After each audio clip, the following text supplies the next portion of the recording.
గుంటూరు జీజీహెచ్లో Guillain Barre syndrome బాధితులు. వైద్య ఆరోగ్య శాఖ ప్రధాన కార్యదర్శి ఎంటీ కృష్ణబాబు కమెంట్స్. గుంటూరు జీజీహెచ్లో గులియన్ బారే సిండ్రోమ్ బారిన పడిన బాధితులు 5గురు చికిత్స పొందుతున్నారు. మొత్తం 5గురు జీజీహెచ్లో అడ్మిట్ అయ్యారు. వారిలో 2 రికవర్ అయి డిశ్చార్జ్ అయ్యారు. ప్రస్తుతానికి 5గురు బాధితులు చికిత్స పొందుతున్నారు. 5గురు బాధితుల్లో ఒకరు పరిస్థితి విషమంగా ఉంది. ఒకరు ఐసీయూలో చికిత్స పొందుతున్నారు. ఈ సిండ్రోమ్ బాధితుల చేతులు, కాళ్లు నీరసంగా ఉంటాయని, పక్షవాతం వంటి సమస్యలు వస్తాయని తెలిపారు. చిన్నపిల్లలకు ఈ వ్యాధి సోకుతుందని, త్వరగా రికవరీ అయ్యే అవకాశాలుంటాయన్నారు. 1,00,000 మందిలో ఒకరికి లేదా 2కి మాత్రమే ఈ వ్యాధి సోకుతుందని తెలిపారు.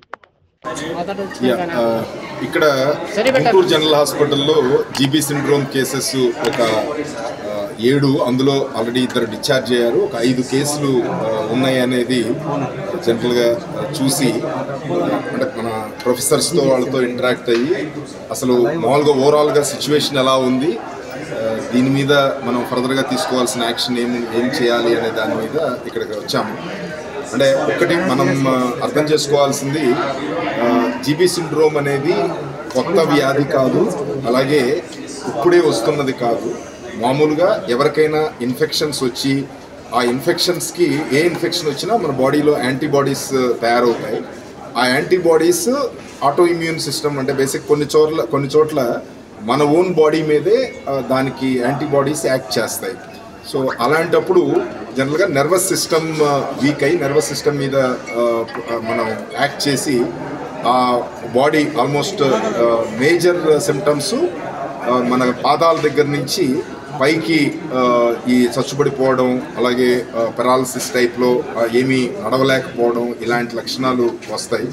సో ఇది స్టేట్ వైడ్, మన కంట్రీ వైడ్గా ఎక్కడ చూసినా, గ్లోబల్గా చూసినా 1 or 2 cases per 1 lakh population. 1,00,000 కేసుల్లో 1-2 కేసులు రిపోర్ట్ అవడం అనేది చాలా కామన్గా జరుగుతుంది. కాకపోతే మన పూణేలో రీసెంట్గా ఆల్మోస్ట్ ఒకే ప్రాంతంలో ఒక 140 పైన కేసులు వచ్చేటప్పటికి న్యాచురల్గా ఇంకా ఏదైనా అంటే నార్మల్గా వచ్చే ఇన్ఫెక్షన్స్ వలన కాకోకుండా బ్యాక్టీరియల్ డిసీజ్ ఏదన్నా స్పెసిఫిక్గా వాటర్ కానీ ఫుడ్ కానీ కంటామినేషన్ ద్వారా కానీ ఏదైనా అలా వస్తుందా అనే దాని మీద గవర్నమెంట్ ఆఫ్ ఇండియా చాలా డీటెయిల్డ్గా ఎగ్జామిన్ చేస్తోంది. సో మన స్టేట్లో కూడా అలా ఏమన్నా ఇష్యూ ఏమన్నా వస్తుందా అనే దాని మీద సర్వేలెన్స్ చాలా ఎక్కువ చేశాము. ప్రతి హాస్పిటల్లోనూ ఏం కేసులు రిపోర్ట్ అవుతున్నాయి, ఓన్లీ గవర్నమెంట్ హాస్పిటల్సే కాకుండా ప్రైవేట్ సూపర్ స్పెషాలిటీ హాస్పిటల్స్లో కూడా ఇలాంటి కేసులు ఏం రిపోర్ట్ అవుతున్నాయి అనేది లాస్ట్ 1 year డేటా మనం తెప్పిస్తున్నాము.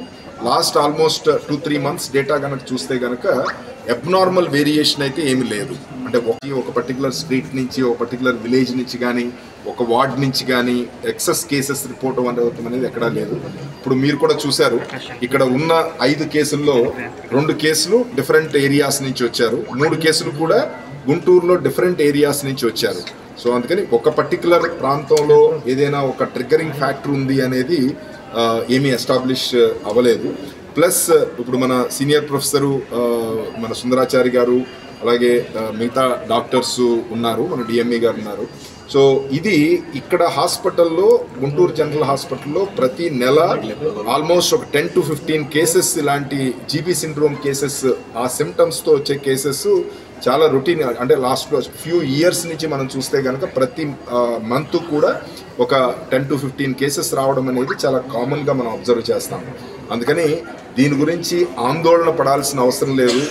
ఏదో అందరికీ వచ్చేస్తుందో లేకపోతే ఒక పర్టికులర్ రీజన్ వలన వస్తుందో అనడానికి ఏ రకమైన ఆధారం లేదు. సో మనం ఒకటే ప్రికాషన్ తీసుకోవాల్సింది బేసిక్గా శానిటేషన్, హైజీన్ ప్రాపర్గా ఉండడం. ఏదైనా డయేరియా కానివ్వండి, లేకపోతే నార్మల్ ఏదైనా ఫీవర్స్ వచ్చినాయి, ఏ రకమైన ఇన్ఫెక్షన్ వచ్చినా కానీ దాని రియాక్షన్గా ఆల్మోస్ట్ ఇందాక చెప్పినట్టు 1 or 2 cases in 1 lakh population అనేది రిపోర్ట్ అవడం అనేది కామన్. అందుకని అంటే నేను దయచేసి మీడియా మిత్రులందరికీ రిక్వెస్ట్ చేసేది ఏంటంటే దీన్ని మనం ఎక్కువ ప్రచారం చేయొద్దు.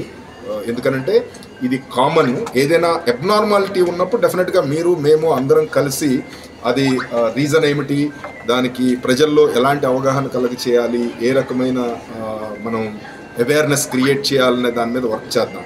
బట్ యాజ్ ఆన్ టుడే మనం చూస్తే కనుక లాస్ట్ 1 year డేటా చూసినా ఇంతకు ముందు ఇయర్స్ ఇదే మంత్స్లో ఉన్న డేటా చూసినా అబ్నార్మాలిటీ లేదు, ఒక పర్టికులర్ ఏరియా నుంచి రిపోర్ట్ అవ్వడం లేదు.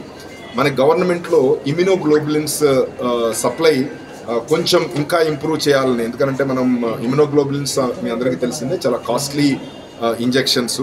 ఆల్మోస్ట్ ఇప్పుడు మీరు చూస్తున్నది ఒక్కొక్క ఇంజెక్షన్ ఒక 20,000 రూపాయలు, ఒక్కొక్కరికి almost 5 injections per day, 6 injections per day vials ఇవ్వాల్సి వస్తుంది. అది 5 days ఇవ్వాల్సి వస్తుంది. ఒక్కొక్క పేషెంట్ మీద మినిమం 2 లక్షల నుంచి 3 లక్షల రూపాయలు ఖర్చు మనం పెట్టాల్సి వస్తుంది. సో డెఫినెట్లీ గవర్నమెంట్ ముఖ్యమంత్రి గారు జీబీ సిండ్రోమ్ మీద రివ్యూ చేయడం జరిగింది. డబ్బులు ఎంత ఖర్చు అయినా కానీ ప్రజలకి ఏదైనా ఇబ్బంది వచ్చినప్పుడు ఎట్టి పరిస్థితుల్లో నియరెస్ట్ పాయింట్ ఆఫ్ టైంలో, అంటే దానికోసం ప్రొక్యూర్మెంటు ఇవన్నీ డిలే అవ్వకోకుండా, డెసిషన్ మేకింగ్ డిలే అవ్వకోకుండా సఫిషియెంట్ స్టాక్ చేయమని ఆదేశాలు ఇచ్చారు. సో డెఫినెట్లీ ఇంతకుముందు కూడా మనం సప్లై చేస్తున్నాం, బట్ ఇప్పుడు వస్తున్న నెంబర్ ఆఫ్ కేసెస్ని అనలైజ్ చేసి ఇంకా ఎక్కువ ఇమ్యునోగ్లోబులిన్ ఇంజెక్షన్స్ వైల్స్ అందుబాటులో పెట్టడానికి ఇప్పుడు ప్లాన్ చేస్తాము. ఎంత ఖర్చు అయినా కానీ గవర్నమెంట్ తరపు నుంచి ప్రజలకి మెరుగైన సేవలు అందించడానికి తప్పకుండా ప్రయత్నం చేస్తాము. ఈ ఇమ్యునోగ్లోబులిన్స్ ఇంజెక్షన్స్ లేకపోవడం వలన ఎవరికైనా ట్రీట్మెంట్ డిలే అవుతోందనే రకమైన కామెంట్ లేకోకుండా చేయడానికి ప్రయత్నం చేస్తాం.